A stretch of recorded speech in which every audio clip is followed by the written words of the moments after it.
Good morning all of you. Global competition college Thawla में आपका एक बार फिर स्वागत है। आज हम न्यू चैप्टर स्टार्ट करेंगे। ऑर्गेनिक केमिस्ट्री का चैप्टर नंबर 2, रासायनिक अभिक्रियाओं की क्रियाविधि।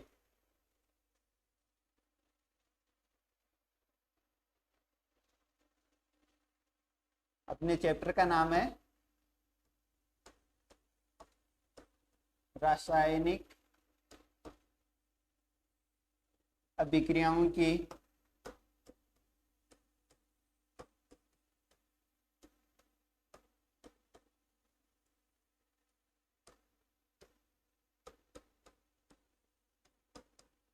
क्रियाविधि, यानी मैकेनिज्म ऑफ ऑर्गेनिक रिएक्शंस।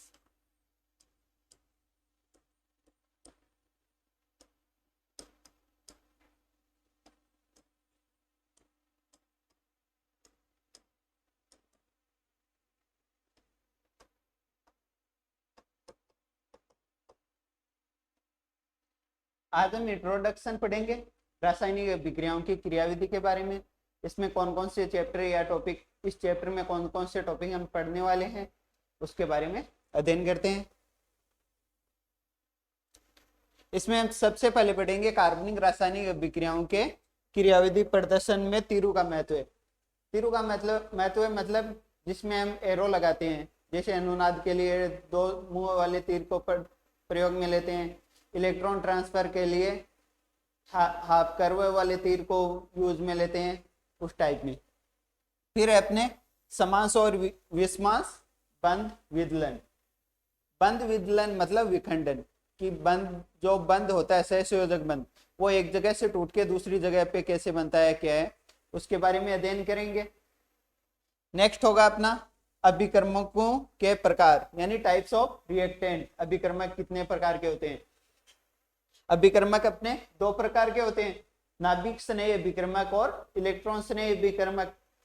इसके बाद में अपना होगा जो चौथा टॉपिक, वो होगा कार्बनिक अभिक्रियाओं के प्रकार, यानी टाइप्स ऑफ ऑर्गेनिक रिएक्शंस।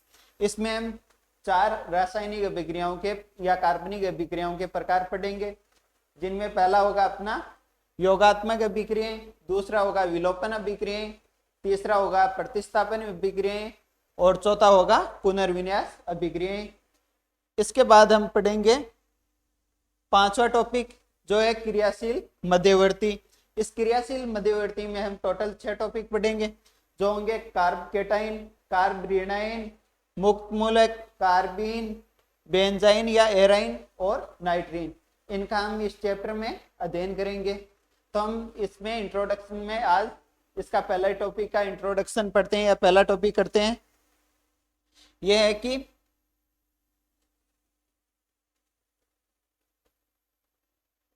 अपना पहला है कार्बनिक रासायनिक अभिक्रियाओं के क्रियाविधि प्रदर्शन में तीरों का महत्व या एरो का महत्व। तो इसको समझते हैं।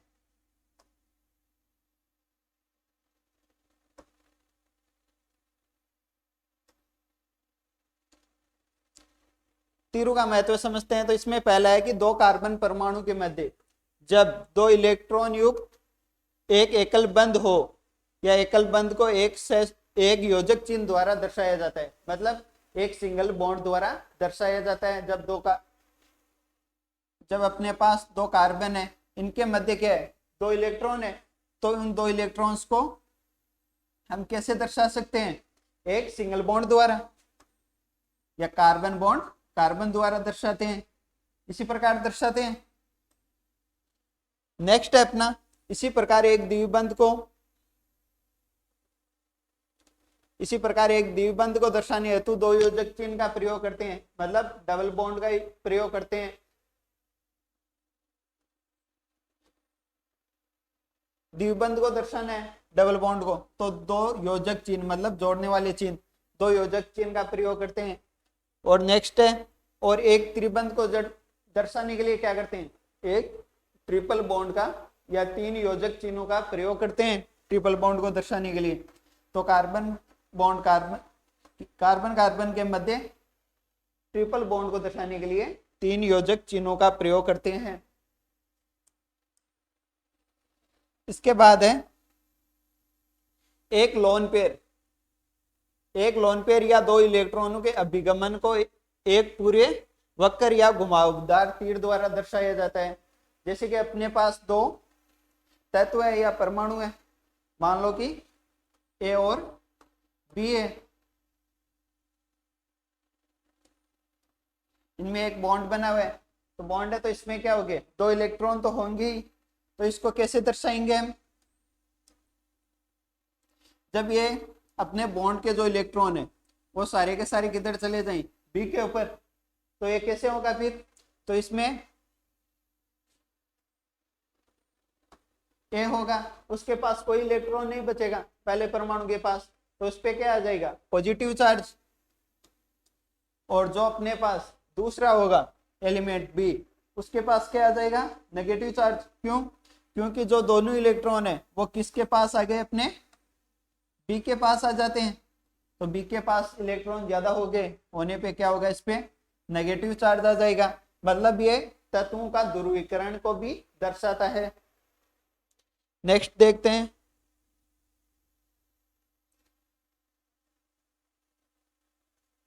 नेक्स्ट है इसी प्रकार यदि ए व बी के मध्य पाई इलेक्ट्रॉन का अभिगमन दर्शाना हो तो उसे किस प्रकार दर्शाएंगे। जैसे कि किसी के मध्य डबल बॉन्ड है, तो उसमें दो तत्व है अपने पास या दो परमाणु है, उनके मध्य क्या है, डबल बॉन्ड है, एक तो होगा सिग्मा और एक होगा पाई। अब अपन को पाई इलेक्ट्रॉनों का गमन दर्शाना हो तो कैसे दर्शाएंगे, जो अपने पाई इलेक्ट्रॉनों का बॉन्ड है उसके पाई इलेक्ट्रॉन है उनका अभिगमन बी की तरफ हो जाएगा, बी परमाणु की तरफ, या बी परमाणु की तरफ चले जाएंगे, तो क्या होगा,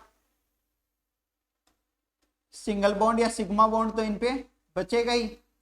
लेकिन क्या हो रहा है, जो अपने पास पाई बॉन्ड के इलेक्ट्रॉन चले जा रहे हैं तो इस पे ए पे क्या आ जाएगा, पॉजिटिव चार्ज, क्योंकि इलेक्ट्रॉन इसके पास से चले गए। और जबकि जो बी परमाणु है अपने पास, उसके पास क्या आ जाते हैं, परमाणु ज्यादा हो जाते हैं, तो इसके पास क्या हो जाएगा, एक नेगेटिव चार्ज आ जाएगा, क्योंकि इसके पास दो अलग परमाणु या दो इलेक्ट्रॉन और आ जाते हैं इसलिए। अब देखते हैं अपन अपना चौथा, इसमें क्या है कि इसके विपरीत प्रत्येक परमाणु यानी ए और बी दोनों के पास एक एक इलेक्ट्रॉन चला जाए या एक एक इलेक्ट्रॉन ग्रहण कर ले, तो इसे हाथ तीर द्वारा या आधे सिर वाले तीर से प्रदर्शित करते हैं। आधे सिर वाले तीर से मतलब है जो अपन ऐसे प्रदर्शित कर रहे थे उसके ऐसे आधा ही सिरा लगाना है, ठीक है, तो आधे सिर वाले तीर से प्रदर्शित करते हैं, तब किसी पर भी या किसी भी परमाणु पर आवेश नहीं आता है। जैसे कि अपने पास है ए बॉन्ड बी है, तो इसमें क्या हो रहा है कि इसके दोनों इलेक्ट्रॉन में से एक इलेक्ट्रॉन तो आ जाता है एक के पास, तो इसको आधे सिर से प्रदर्शित कर दिया, और एक इलेक्ट्रॉन है वो बी के पास चला जाता है, इसको भी आधे सिरे द्वारा प्रदर्शित कर दिया। तो इसके फलस्वरूप क्या होगा, किसी दोनों पर में से किसी पर भी क्या होगा, प्लस चार्ज नहीं आएगा या प्लस या माइनस चार्ज नहीं आएगा, कोई चार्ज नहीं आएगा, आवेश नहीं आएगा, एवं मुक्त मूलक का निर्माण होगा। क्योंकि दोनों एक एक इलेक्ट्रॉन ले लेते हैं तो दोनों पे मुक्त मूलक का निर्माण होगा, और मुक्त मूलक हम जानते हैं उदासीन होता है। अब देखते हैं अपन नेक्स्ट, ये क्या है, दो सिरों वाले तीर द्वारा अनुनाद को हम दर्शाते हैं। अनुनाद की क्रिया पढ़ के आए हैं, उसमें क्या है कि दो सिरों वाला तीर मतलब जो दोनों अनुनादी संरचनाओं के बीच में बनाते हैं उसको इस एरो से दो सिर वाले तीर से प्रदर्शित करते हैं। तो अनुनाद को दर्शाने के लिए दो सिरों वाले तीर का यूज करते हैं। जैसे CH2 double bond CH bond CH2, अब CH2 पे क्या हो, पॉजिटिव चार्ज होगा, क्योंकि इलेक्ट्रॉन की इसके पास क्या है, कमी है या न्यूनता है। अब क्या होगा कि जो अपने यहाँ पे क्या है इलेक्ट्रॉन से डबल बॉन्ड वाले या पाई बॉन्ड के, वो किधर आ जाएंगे, इधर आके डबल बॉन्ड फॉर्म कर लेंगे, और इसको हम अनुनाद द्वारा दर्शाएंगे दो सिर वाले तीर द्वारा। तो ये अब कैसे हो जाएगा, CH2 तो रहेगा ही, अब एक बॉन्ड चले गया तो यहाँ पे क्या रहेगा, सिंगल बॉन्ड आएगा, तो इसके पास क्या आ जाएगी, इलेक्ट्रॉन की कमी आ जाएगी, तो धनावेश है या पॉजिटिव चार्ज है जो इस कार्बन पे आ जाएगा। नेक्स्ट है CH बॉन्ड CH2 था, और अब यहाँ पे ये बॉन्ड इस कार्बन, इन दोनों कार्बन के मध्य आ गया, तो यहाँ पे क्या बन जाएगा, डबल बॉन्ड, और इसकी संयोजकता पूरी हो जाएगी, तो यहाँ से प्लस चार्ज हट जाएगा। ये अपना रासायनिक अभिक्रियाओं का इंट्रोडक्शन हो गया, या रासायनिक अभिक्रियाओं की प्रस्तावना हो गई। तो हम कल एक न्यू टॉपिक के साथ स्टार्ट करेंगे। कल होगा अपना न्यू टॉपिक समांश और विषमांश बंध विदलन। Thank you.